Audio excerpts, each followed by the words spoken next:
Okay, everyone. Just wanted some moments of reflection. I've been at home looking for my passport because I got to get ready for my trip now. It's serious, and it's somewhere in a box. Trust me, because you know, we did move in April, in May,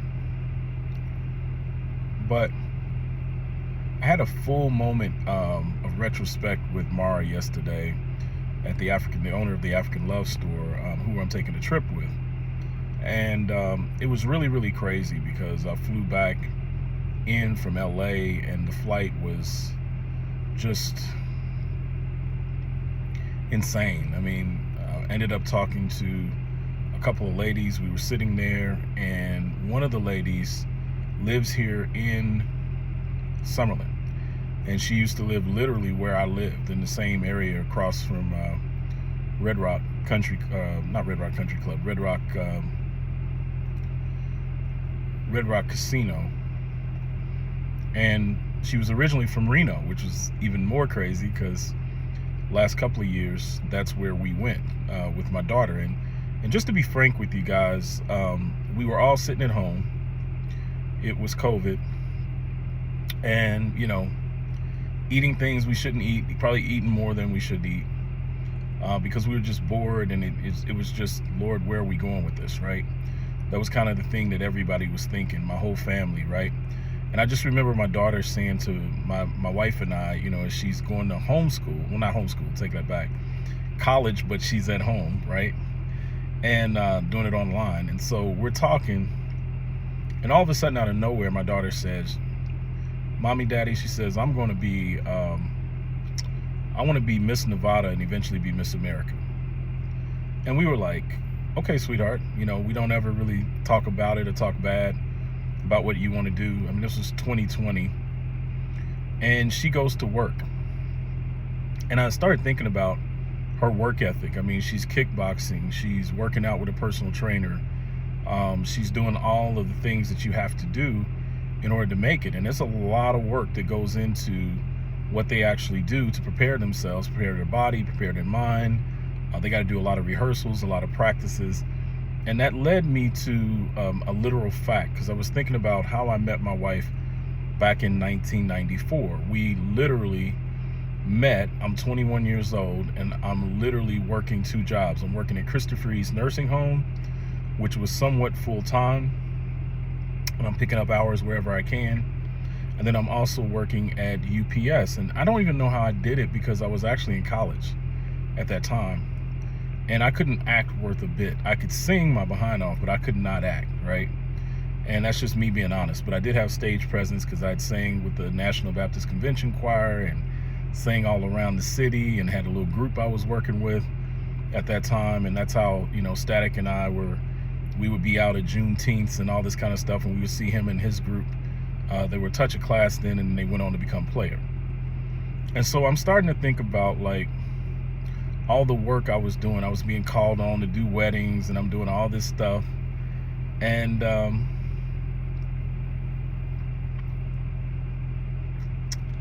I'm just, just grateful to get an opportunity. So when I got that call to work with Erica, it was a lot of work. I had to come in twice a day, once after school, after class. Oh, I know what it was now. I had my classes on Tuesdays, Thursdays. Yeah, it was a little easier that way. But I'm 21 years old. This is 30 years ago, and I'm having to come in every single day and work. So it was 2 hours during the day, learn my lines, 2 hours, get with her, work on these lines. And then, because we only had 2 weeks before we had to be on the stage. And so really, to be honest with you guys, that's probably my first big jump in life 30 years ago with my wife, because I had never acted on stage. And now I'm going to, like, the Lexington Opera House. He had a couple of others, Chattanooga, just different places that they were going to go. And these are all nice houses, meaning people are paying as much as $50 a ticket for these tickets. And I'm like, am I even worth it, right? Like, I don't even think I'm good enough, right? Just to be honest with you. I'm like, I can sing, but acting to me was just getting the lines out until I got to my song. And so there had to be some kind of emotional impact in order for me to sing this song, because I'm about to lay it down. So that's how that's how I saw acting, right? It's just another rhythm. That's all it is, right? And so ended up developing this style that basically was, there's a rhythm to acting, meaning there's, ebbs and flows to it, and everything, just like music. You gotta, start the song, you gotta build, right? You don't want to give them too much up front. I mean, that's what they used to get on Jennifer Hudson about, because she would just belt notes out off the rip, just right off the top, right? And that was what they used to talk to her about in American Idol. So I understood singing, understood music, understood, thank God it was a musical, because I'm sure that helped quite a bit, because I could hear the music playing all throughout. But here I am, and I'm working, and I'm just thinking about the amount of work that it took. And, Eric and I spent a lot of time together. And I'm thinking about those people that always say things like, I'm waiting on a man, or I'm waiting on a woman, right? That's not really how it happened with me, guys. I wasn't waiting. I was taking a jump. I was in the midst of a severe risk. And in the midst of that severe risk, we found out a lot of things about one another. We were spending a lot of time together. We were sharing fish together. We were doing all kinds of stuff together, right? And I remember taking her home one day, because she didn't have I don't think she had a car at the time. No, she didn't have a car. And so I'm driving her home, and we're not even rehearsing in the nicest spots. We're rehearsing at, it's okay, right? It's the YMCA, not a big deal. It's on, I think, 9th Street or something like that. And we're doing our thing, and I'm taking her home one night, and I'm talking to her, and I said, I asked her a question. Oh, I remember what it was. I actually sang at her grandmother's funeral, and that was down in Tennessee, because her mom asked me to, and I'd just gone to church with them. I think we went, it was Mother's Day, and we had gone out to hear our musician. He did a concert, and we had just gone to that, and that's when we found out. We had a nice, beautiful day. All three of us were together, and I was just there helping her mom, sweep the floor and just do different things, right? Simple things, and trying to be an emotional support. And some of the other family had come down, and I got to know everybody then, right? Like for real. Because it's one thing when we were doing a show. It's another thing now that we're there, and we're all trying to support. And I just remember being in the family limousine when we were at the funeral. Now, keep in mind, at this point, I think my car broke down or something like that, so I don't even have a ride, right? And they were being so kind to me. And that's when I got to know them as people, as human beings, right? Far outside of, just, hey, we're about to do this show and get this on. Oh, it was a great song and all that. No, none of that. But I'm just thinking about all the work and all the commitment it took to meet my love, the love of my life, right? And I remember telling her back then, I said, to be honest with you, I didn't really want to date her, because I wanted to make sure that she was in my life some way, somehow, for the rest of my life, because she was good for my life, right? I need you guys to think this through. If it took work then just to get to know her, it took jumping then just to get to a point where, we could get to a better place. Did it happen right away? Did I suddenly buy a luxury car, give me a Cadillac or something like that? Nope. Did I get a beautiful home or anything like that? Nope. Barely making it, guys. Just made a little bit here, a little bit there. It was pretty cool. Got a leather jacket and I think a gold watch. It's the most I ever got in the beginning when I was working. But I did realize, hey, I got paid. I'm 21 years old, and I made $750 this weekend. That was a big deal back then, just so you know. And over the years, we dreamed and believed in that dream, working 2 jobs, doing whatever it is we had to do to make it happen while we raised children and everything else. And so you're talking about pushing yourself.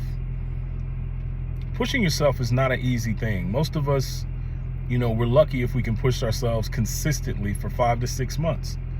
But how about pushing yourself consistently for several years? I'm talking 15, 16, 17 years, constantly believing in a dream to become that thing that everyone else considers that overnight success. And I'm a little bothered by this generation, and here's why.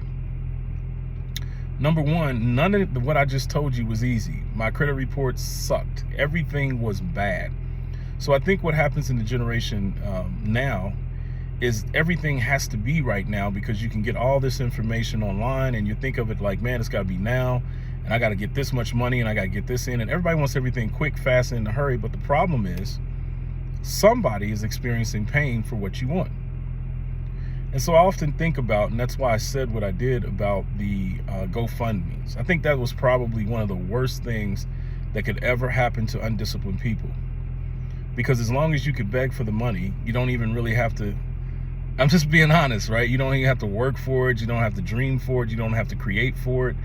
You're just in a position where you're constantly asking for money, right? You're suddenly, like, I hate to say it, you're a Baptist preacher. That's what you are, right? You just, hey, I'm about to do this thing, so can you support this thing? And don't I need you to know something.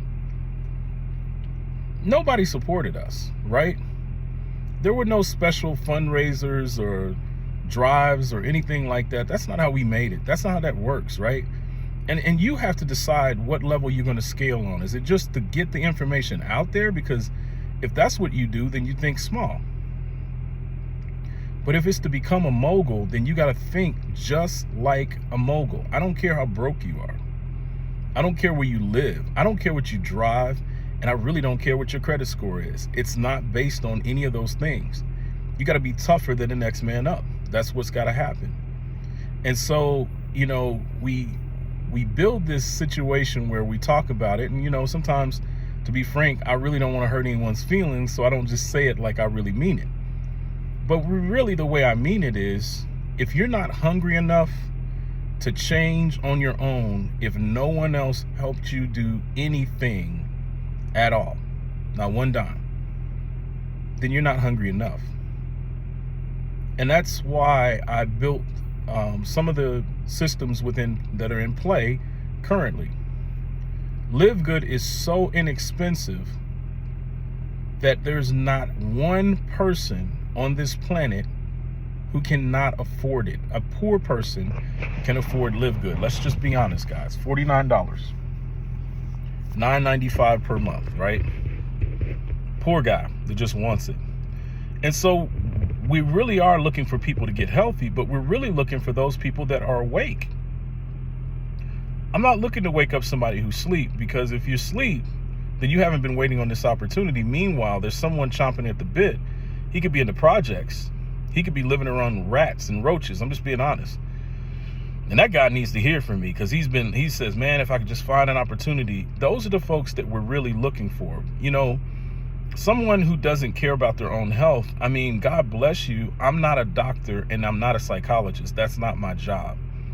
My job is to present the information as given, the facts as given. And so the whole reason I came up with Live Good was to give you the least expensive option. $50. Who doesn't spend? Listen, if you haven't figured out in your life how to come up with $50 and $9 or $10 a month, something's really wrong with your life. If you haven't figured out how to come up with $140 when you got $200 shoes on your feet, you got one pair of Air Jordans and you can't come up with $140, you're making excuses. I love you to life, but we can't rock together, because you are totally making excuses. This isn't the season of the beggar. This is the season of the champion. Okay? And so what that means is you got to get up, pull yourself up, and figure it out. My job was just to be here as a kickstand. It wasn't to babysit. It wasn't to ultrally support you. I'm not, that's not what this is. You see this car, right? This costs a lot of money to keep on the road. I have a family. I have children. I've got all kinds of people that depend on me. I got an office over in Ghana. This isn't a joke. So I've got a lot on me. So if I give you something that's very inexpensive, take it, run with it, do what you will with it. But don't burden yourselves, because it's not a burden, really. It's just a matter of, do you want it, right? And if you don't want it, then it's fine, not a problem. It's time to move on. But that's the base. So if you think of this like stairs, that's the base. Now I have other options that are absolutely free. But if you don't take those options and do something with them, don't call me, because there's not a whole lot I can do for you. Love you all to life, and we'll see you on the other side. I'll see you tomorrow. God bless.